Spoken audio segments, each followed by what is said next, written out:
Bapak, Ibu, saudara-saudari yang terkasih dalam Tuhan kita Yesus Kristus. Mari kita hening sejenak untuk mendengarkan renungan dan doa singkat. Renungan sehati, Minggu 29 September 2024, hari Minggu biasa ke-25 tahun buku B. Bacaan diambil dari kitab Bilangan bab 11 ayat 25 sampai dengan 29. Kitab Yakobus bab 5 ayat 1 sampai dengan 6. Injil Markus bab 9 ayat 38 sampai dengan 43. Dilanjutkan ayat 45, ayat 47 sampai dengan 48. Pengikut Kristus yang sejati. Romo Ignatius TA CS SR. Dibacakan oleh Damsil Tukan. Saudari-saudara terkasih, Tuhan bisa melakukan karya baik-Nya melalui siapapun demi menghadirkan karya keselamatannya bagi umat manusia. Pengikut Kristus yang sejati pasti percaya akan hal ini. Ia membuka diri pada karya Tuhan dan membiarkan diri dituntun olehnya. Berbuat baik adalah tugas dan panggilan kemuritan kita. Yesus sendiri telah menunjukkan hal ini melalui hidup, karya, dan pelayanannya. Kemurahan hati Allah melalui Yesus mesti menjadi pedoman hidup harian kita. Kitab Bilangan dalam bacaan pertama hari ini secara jelas mengatakan bahwa Tuhan dapat menghadirkan roh-Nya kepada orang-orang pilihan-Nya. Musa, pemimpin umat Israel, percaya bahwa orang lain juga dapat dipakai Tuhan untuk maksud penyelamatan.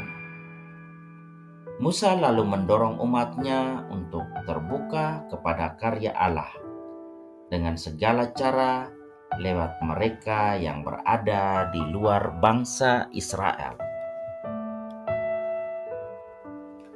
Perikop Injil Markus hari ini menyajikan hal yang sama, yakni pertama, para murid mesti memiliki semangat kerendahan hati dalam pelayanan. Ketika Yohanes berkata bahwa ada orang lain yang mengusir setan dalam nama Yesus, saat itu juga Yesus mengajarkan pentingnya kerendahan hati. Siapapun yang melakukan perbuatan baik dalam nama Tuhan tidak perlu dipersalahkan. Semua perbuatan baik pasti datangnya dari Allah. Roh Kuduslah yang menggerakkan orang tersebut untuk berbuat baik. Dengan kata lain, perbuatan baik adalah perbuatan Tuhan. Kedua, para murid diajak untuk tidak menjadi satu batu sandungan bagi orang lain. Para murid dan kita berusaha sedemikian rupa untuk menjadikan hidup yang Tuhan berikan berkat bagi sesama, terutama mereka yang miskin dan lemah secara jasmani dan rohani. Ketiga, para murid diajak untuk memiliki sikap menghindari dosa secara radikal. Para murid dan kita tidak boleh berkompromi dengan dosa. Hal ini diungkapkan oleh Yesus dalam bahasa kiasan. Dan jika tanganmu menyesatkan engkau, penggalah, dan jika kakimu menyesatkan engkau, penggalah. Kita berusaha menghindari apapun yang dapat menjauhkan kita dari kehidupan kekal. Surat Yakobus dalam bacaan kedua berbicara mengenai kekayaan atau harta yang dimiliki oleh setiap orang. Harta adalah berkat yang dimiliki oleh seseorang. Harta adalah hak, tetapi di samping itu, harta juga memiliki nilai sosial, yakni dibagi demi kebutuhan hidup orang lain. Spirit utama kita dalam berbagi adalah Kristus sendiri yang telah memberi diri bagi umatnya. Pemberian diri Yesus yang paling jelas kita jumpai dalam perayaan Ekaristi.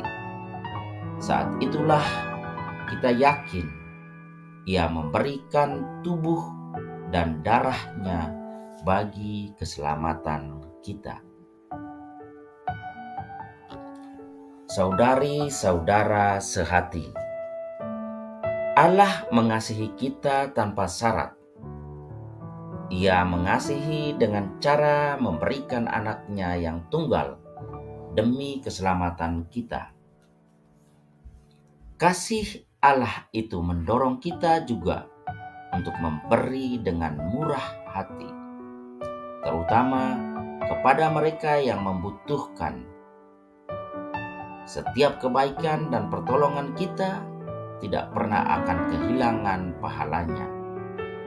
Kita dipanggil untuk menjadi pribadi-pribadi yang baik dan murah hati seperti Dia. Marilah kita berdoa.